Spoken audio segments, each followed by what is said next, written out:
Back here on Spotlight, we got a ranked-on-ranked matchup in the Big Ten with Iowa and USC. So the Trojans need a little bit of help to get into the Big Ten championship game, but if they win the final 3 games on their schedule, Iowa, Oregon, UCLA, a spot in the CFP might be there for the taking, but they cannot look over this Hawkeyes team. Iowa, if you remember, hung around with Oregon, but ultimately dropped an 18-16 heartbreaker at home to the Ducks on Saturday.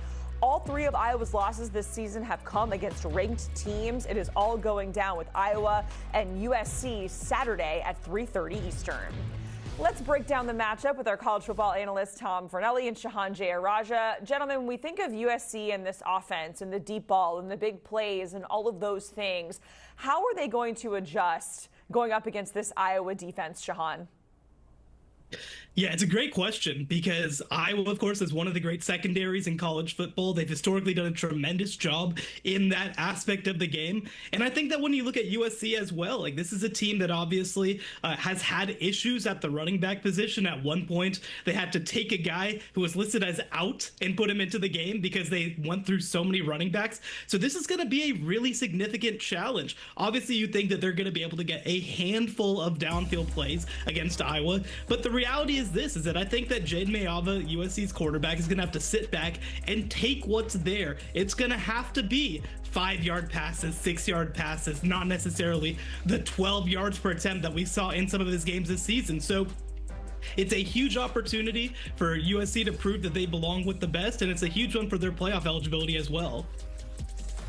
Yeah, I think Shehan hit on a great point there. I think part of what you have to do anytime you're facing Iowa and this defense is take what they're going to give you, because Iowa's entire intent on defense is to get you to take things that aren't there and try to force things so that way they can take a turnover and get the ball back for their offense. And as long as you don't make mistakes and don't force stuff that's not there, you're typically going to perform pretty well, especially if you're USC and you look at the talent that you have compared to what Iowa has. Like the one big difference here is USC has 2 NFL receivers. We have seen Iowa's secondary struggle at times this year. If you go back to that Indiana game, the scoreboard didn't really show up, but they did give up big plays in the passing game. They gave up big plays in the passing game against Rutgers. We have seen people get to this secondary, and I think personnel-wise, there's plenty of reason to believe USC can do so. It's just, will they be able to do it, or will Iowa be able to bait Jayden Mayava, who has shown a tendency to turn the ball over from time to time? Will they bait him into bad throws? That's going to be an interesting thing to watch on Saturday night.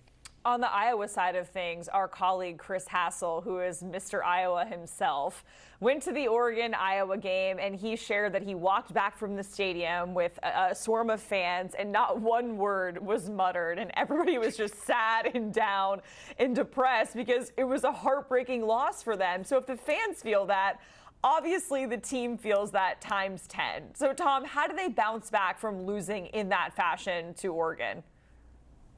It's a tough question to answer because it's not just the Oregon loss. Like, this is a team that, if you look at their recent slate of games, you're talking about facing Penn State in that first game after James Franklin was fired and they lost Drew Aller for the year. But still, a tough opponent comes to town and you kind of find yourself in a slobber knocker.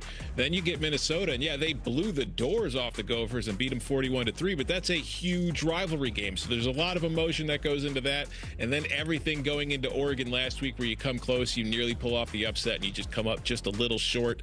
Now you're traveling across the country to face a USC team that is still playing for a playoff berth, and we have seen the results show it is difficult for the Big Ten teams that have to travel across the country for these road trips. They usually do not perform nearly as well as they do at home, or at least on other regular road trips. So that's something Iowa has to figure out. So you look at these run of games, you look at everything that's been on the line, you look at how close they came and that disappointment from last week. That is probably Kirk Ferentz's biggest challenge all week, is making sure he keeps this team locked in and keeps them ready to go. But I have faith, given Kirk Ferentz's history in Iowa City, his team will be mentally prepared for this one.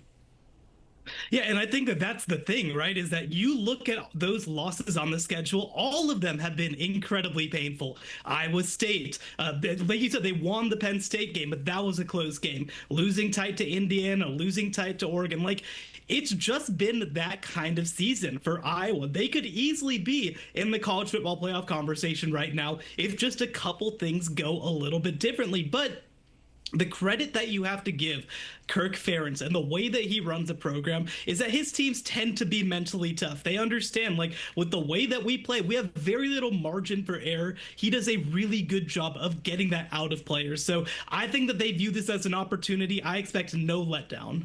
Okay, it's time for a game pick. Iowa, 6.5-point dog. Shehan, what do you like?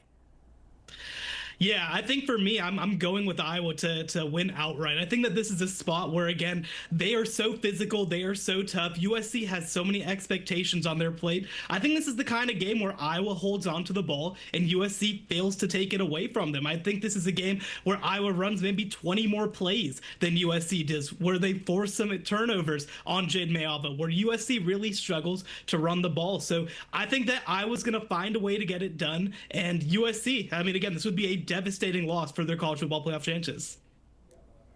I'm going the opposite direction here. I am taking USC. I think if we look back at last week's game against Oregon, it was a matchup that played in Iowa's favor, both from the fact that the weather made things favorable to the Hawkeyes at home, and also the fact that Oregon was dealing with a number of injuries at the wide receiver spot, at tight end, at right tackle. They weren't really able to get things going via the air. I think USC, a much healthier team. And also, if you've looked at the weather forecast for this game, they say it never rains in sunny Southern California, but it's going to be raining in Southern California for this game. And the difference is they play on actual grass in the Coliseum. It is very difficult to cover Mekhi Lemon and Jacoby Lane on, dry ground. Try doing it on slippery, muddy turf because it's been raining all day.